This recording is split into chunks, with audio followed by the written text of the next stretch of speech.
Buongiorno a tutti e benvenuti a una nuova puntata dei Pillole di Napoletano.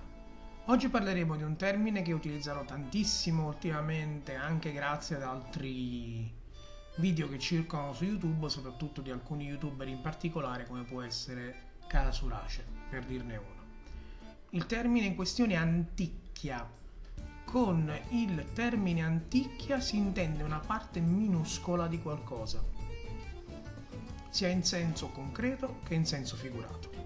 Il termine deriva, come tanti termini napoletani, dal latino, da indiculus. Se indiculum il latino era il breve esempio, indiculus il latino indica la parte del polpastrello dell'indice su cui si poggia il pollice per indicare una parte minuscola di qualcosa. Quindi non mi indichi neanche la parte, stai indicando il pezzo del dito con cui mi indichi la parte piccola. Quindi stiamo parlando veramente di qualcosa di minuscolo e esiziale da questo punto di vista.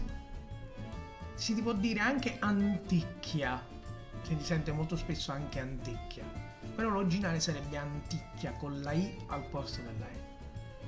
Detto questo, vi saluto, vi ringrazio per l'attenzione, vi rimando a una prossima puntata di Pillole di Napoletano e, come si dice sempre a Napoli, ciao Brim!